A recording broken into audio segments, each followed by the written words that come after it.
Hər vaxtınız xeyir olsun, əziz şagirdlər. Bugün biz sizlərlə 6-cı sinifin təbiət dərsliyində dəyişən yer kürəsi bölməsinə başlayırıq və burada biz nəyi öyrənəcəyik? Yer qabığındakı süxurlardan danışacağıq. İlk öncə bölmədə nələr bəhs olunur, onları bir gözdən keçirək. Yer kürəsi milyon illər əvvəl bir neçə inkişaf dövrü keçibdir. Və bu zaman yerin həm daxilində, həm də xaricində və yaxud da yer səthində desək, müxtəlif dəyişikliklər baş verib. Nə baş verib? Bəli, çaylar əmələ gəlib, dənizlər yaranıb, dağlar, qayalar, düzənliklər, yamaclar və s. Bütün bu hadisələri bizim gözümüzlə görməsək belə, biz gözümüzü açanda bunlara rastlaşmışıq. Yəni, proseslərin yaranma mexanizmasını biz görmürük. Amma baş verən nəticələri biz göz qarşısında görürük. Hətta elə bir zaman, elə bir dövr olur ki, hadisələri ya xəbər saytlarından, ya sosial şəbəkələrdən, internet resurslarından istifadə edərək hər hansısa bir coğrafi əmələ gəlməni biz bu yaş dövrümüzdə görüb izləyə bilərik. İnsanlar yer kürəsində baş verən hadisələr haqqında məlumatları bax bu saydığım formada əldə edirlər. Gəlin biz indi bir süxurlardan danışaq. Süxur nədir? Süxur həmin bu yeri əmələ gətirən laylardır, qatlardır. Baxın, bu süxurlardan biz müxtəlif məqsədlər üçün istifadə edirik. Misal üçün, dərsdə də gördüyünüz kimi müxtəlif növ kəsici alətlər hazırlanır. Ta ki, mən sizə keçmiş zamanlardan, dövrlərdən danışıram. Sonra, bugünkü günümüzdə onlardan əmələ gəlinmiş əşyalardan binalar tikilir, müxtəlif növ kooperasiya məlumatları əldə olunur və s. və s.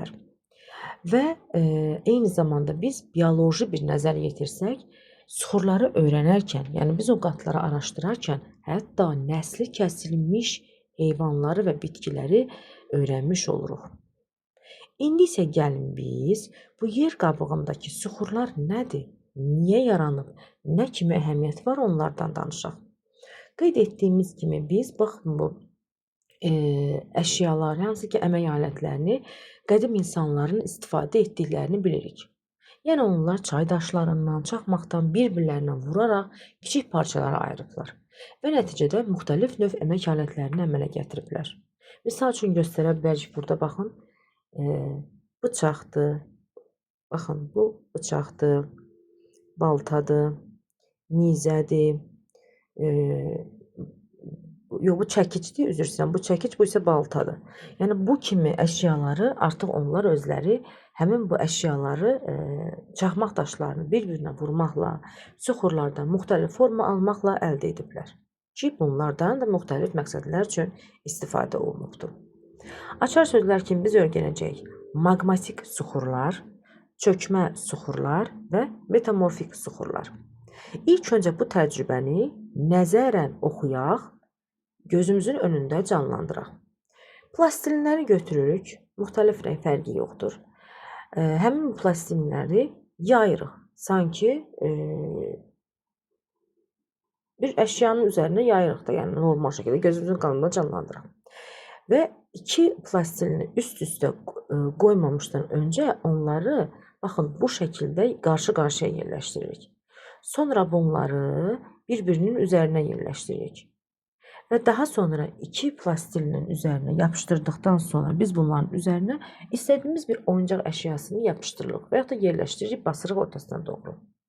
Sonra digər üçüncü süxurumuzu isə, yəni daha doğrusu üçüncü plastilinimizi isə həmin bu düzəltdiyimiz iki plastilinin üzərinə yapışdırdığımız əşyanın üzərindən yapışdırırıq.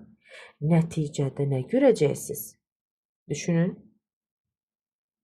Bəli, həmin iki plastilin üzərində yapışdırdığımız oyuncağı üçüncü plastilini yapışdırarkən çıxdığı o izləri görəcəksiniz. Yəni oyuncağın trayektoriyasını, çərçivə quruluşunu üçüncü plastilinin üzərindən görə bilərsiniz.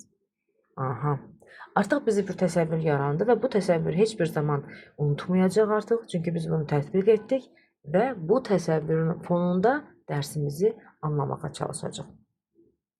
Demək, yer kürəsi də eynən bu formada yaranmışdır.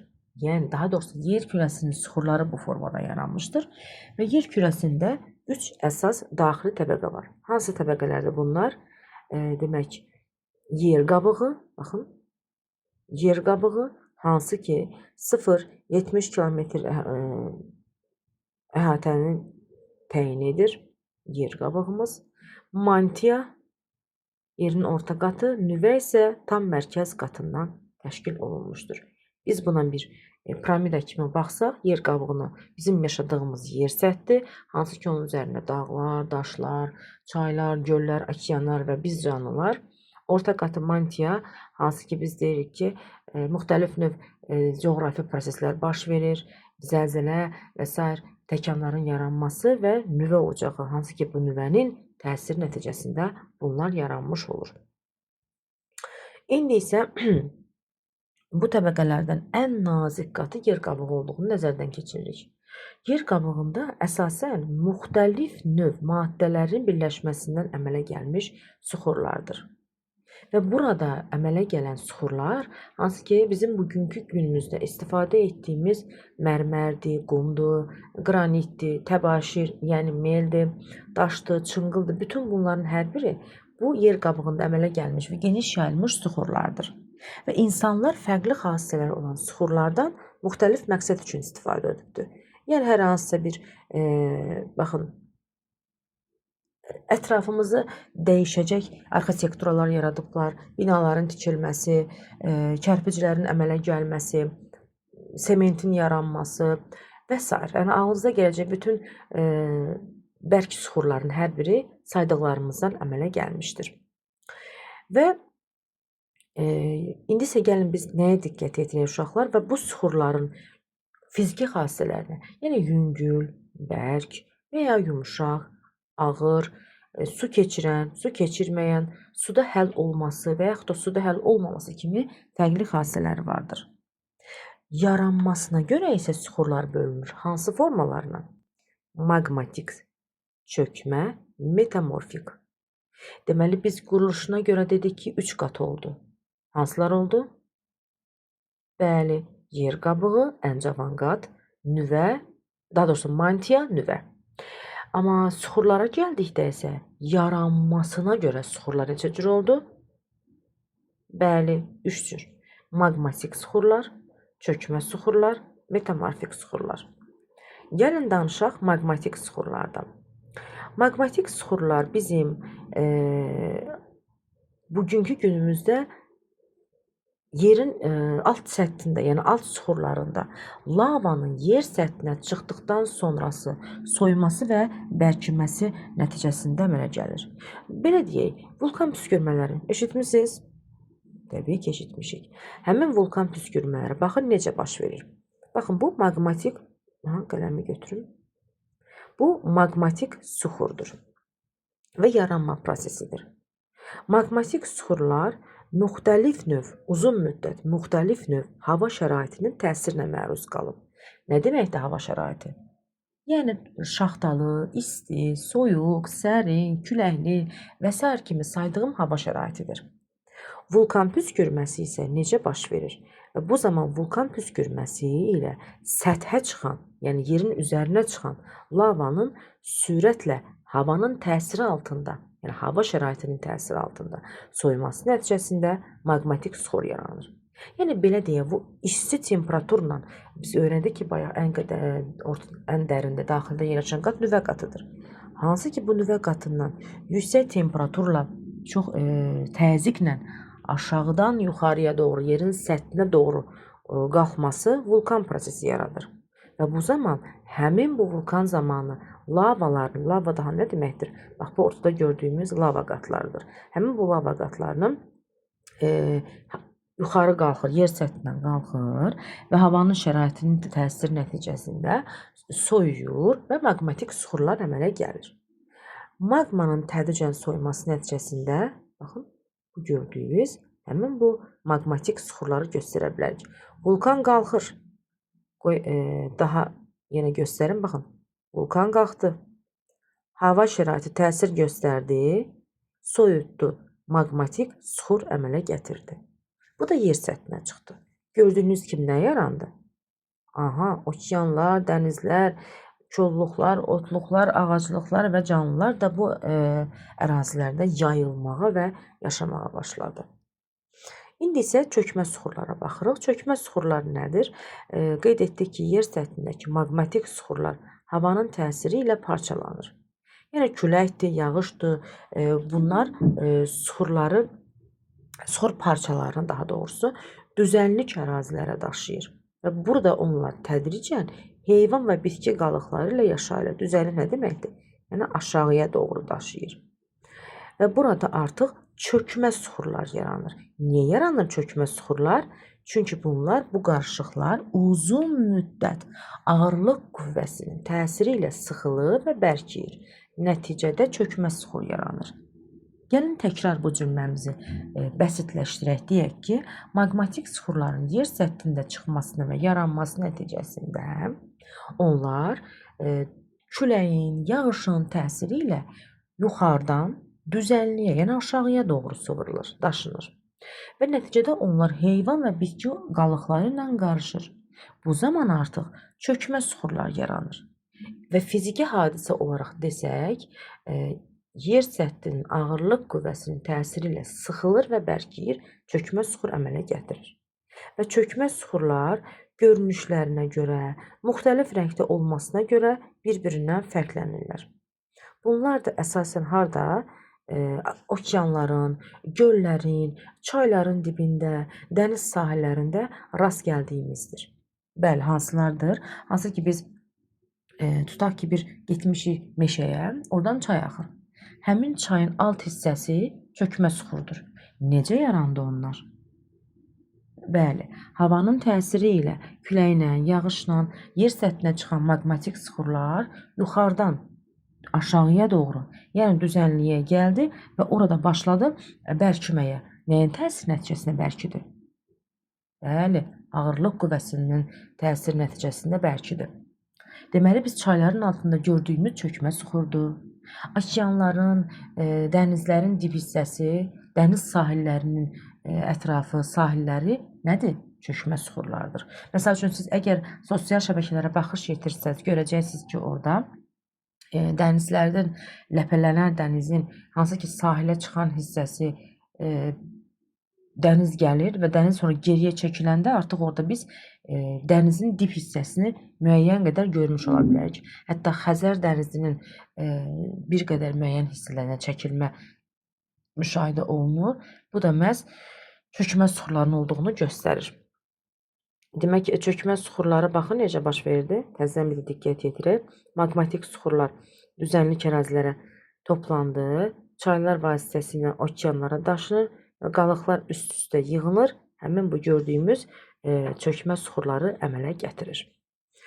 Və demək, ən sonuncu isə metamorfik süxurlara gəlin baxaq. Metamorfik süxurlar isə yer qabığının dərinliklərində və onların üstündə yerləşən hansı ki saydığımız çökmə süxurların qatlarının ağırlığının və havanın təsiri ilə yüksək temperaturunun nəticəsində çevrilməsi ilə baş verir. Yəni, diqqət yetirsək şəklimizdə, baxın bu maqma ocağıdır, yerin ən daxili səthidir. Metamorfik süxurlar isə, baxın, maqmatik, yəni yerin səthində olan maqmatik və çökmə süxurların aşağıya doğru sıxlaşması nəticəsində metamorfik süxurlar əmələ gəlir. Metamorfik süxurların da növlərinə hansılar aiddir? İndi biz bunlara kvarsitdir, mərmərdir, bunları görə bilərik. Amma gəlin biz bu cədvələ nəzər yetirək. Hər bir süxurun əmələ gətirdiyi adlara baxaq. Misal üçün, maqmatik süxur nə əmələ gətirir? Bəli, obsidian əmələ gətirir. Çökmə süxuru nə əmələ gətirir? Bəli, qumdaş əmələ gətirir. Metamorfik süxur nə əmələ gətirir? Bəli, mərmər əmələ gətirir. Yəni bizim bildiyimiz obsidian necə bilə bilərik? Misal üçün, binalarda, parklarda, yaşayış ərazilərində dekorasiya məqsədi ilə istifadə olunan daş hissəcikləridir. Yəni, görüntü və gözəllik verir. İkinci, Qum daşı isə əsasən kiçik ölçülü qum dənəciklərindən ibarətdir. Boz, qırmızı, ağ, qəhvəyi rənglərdə biz buna rastlaşa bilərik. Əsasən bizim bildiyimiz pəncərə şüşələri, qapıları düzəldilmiş şüşələr, tikinti daşları, kərpiçdir, ağdaşdır. Baxın, bunlar hamısı nədir? Qum daşından əmələ gəlmişdir. Ən sonuncu isə mərmərlərdir ki, bunlar əsasən dayanıqlıdır və asanlıqla yonulurlar. Məhz bu asanlıqla yonulması xassəsindən istifadə edərək müxtəlif növ heykəllərin, büstlərin, yəni daha dəqiq desəm, yəni ölüm hər birimiz üçün var. Hər bir insan rəhmətə gedəndən sonra onun baş daşının düzəldilməsində məhz bu mərmərlərdən istifadə olunur. Və yaxud da Azərbaycan Respublikasının ümumilli lideri Heydər Əliyevin də büstü və yaxud da müxtəlif növ dahi şəxslərin heykəlləri və büstləri məhz bizim bu bildiyimiz metamorfik suxurdan əmələ gəlmiş mərmərlərin nəticəsində yaranır. Artıq siz bildiniz ki, bizim ətrafımızda gördüyümüz əşyalar, gördüyümüz görüntü əsasən söhbət indi bərk daşlardan gedir. Nəyin nədən əmələ gəldiyini siz ayırd edə biləcəksiniz.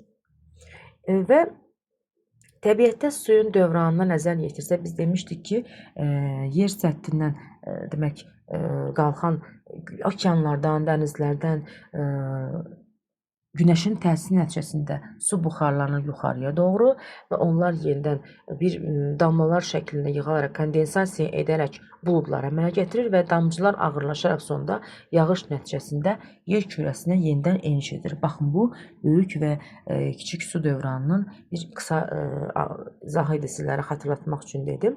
Eyni zamanda suxurlar da təbiətdə dövr edir. Necə dövr edir? Baxın.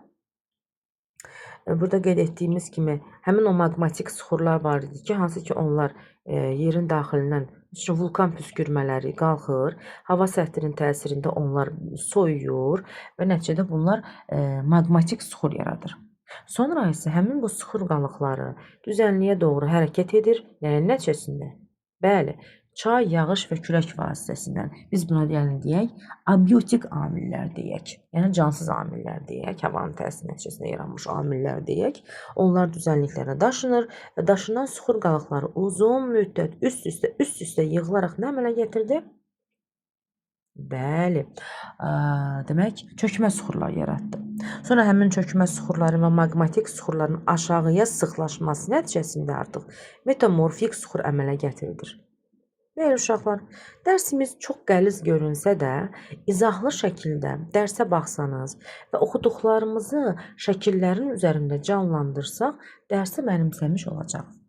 Gəlin, burada bilirsinizmi hissəsinə nəzər yetirək. Canlıların milyonlarla il ərzində necə dəyişdiyini öyrənməyimizə imkan verən nələr var? Fosillər vardır. Yəni, fosillər nədir? Qazılmış mənasını deyir və daşların üzərində, yəni çökmə suxurların üzərində sanki canlının rəsmi bir çizilmiş formada olur.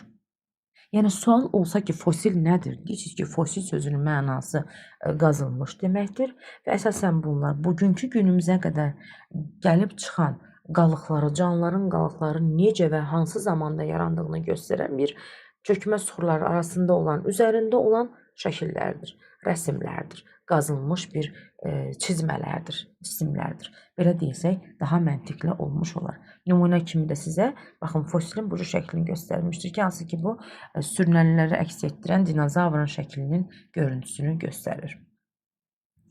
Demək, burada öyrəndikləriniz tətbiq edin çalışmasına gəlin baxaq. Deyir ki, isti və küləkli ərazilərdə istinin təsiri ilə suxurlardan qopan qalıqları külək başqa əraziyə daşıyır. Nə deməkdir bu? Yəni, həmin bu maqmatik suxurlar gəlir çökmə suxurlar yaradır. Yəni, düzənliyə doğru daşınır abiotik amillərin təsiri nəticəsində. Növbəti, həmçinin küləyin gətirdiyi qum dənələri uzun müddətdə suxurun səthindən kiçik suxur parçaları qopardır. Baxaq sualımıza. Küləyin suxur qalıqlarına başqa ərazilərə yer dəyişməsi suxur dövranının hansı prosesinə uyğundur? Deməli, küləyin yuxarıdan, bax, burada şəkildə gördüyümüz kimi, yuxarıdan yəni maqmatik süxurları gətirib çökmə süxurları əmələ gətirir ki, bunlar da üst-üstə yığılaraq çökmə süxur əmələ gətirirdi. Həmin bu çökmə süxurları da qısa hissəciklərə parçalanırdı. Ya qum daşı, çınqıl, daş bu kimi formalar yaradırdı ki, hansı ki bu gün biz bunları istifadə edirik. En sonunda isə maqmatik və çökmə süxurlar da aşağıya doğru sıxlaşaraq nə əmələ gətirdi? Bəli, metamorfik süxurları əmələ gətirdi. Növbəti sualda nə deyir? Təbiətdəki süxur dövranında günəşin hansı təsiri ola bilər? Günəşin çox böyük təsiri ola bilər. Çünki günəşin əgər günəş çox istidirsə, hava çox istidirsə, həmin bu yer səthindən qalxan, yəni lavaların püskürməsi nəticəsində qalxan vulkanlar hansı ki yer səthinə çıxır, onlar daha çox qaynar olacaq. Amma günəşin az olması, yəni yer səthində temperaturun aşağı düşməsi, günəşin temperaturunun işığının azalması deməkdir. Bu zaman artıq həmin bu qalxan püskürmələr soyuyacaq, yəni temperatur aşağı olduğu üçün içəri isti, isə yuxarı soyuq olduğuna görə soyuyacaq və nəticəsində metamorfik maqmatik süxurlar əmələ gələcəkdir. Və bunların da yenidən çayların, suların, küləyin təsiri nəticəsində yuxarıdan aşağıya, yəni düzənliyə doğru enməsi nəticəsində çökmə süxurlar yaranacaq və yuxarıda əmələ gələn birinci maqmatik süxurla onların əmələ gətirdiyi çökmə süxurlar aşağıya doğru sıxlaşması nəticəsində nə yaranacaq? Metamorfik süxurlar yaranacaq. Bəli, uşaqlar, dərsimiz bu qədər. Ev tapşırığı isə özünüz öyrəndiklərinizi yoxlayın çalışmasını. Bir işləyin, görün dərsi nə dərəcədə və hansı səviyyədə mənimsədiniz. Bu günlük isə bu qədər. Sağ olun.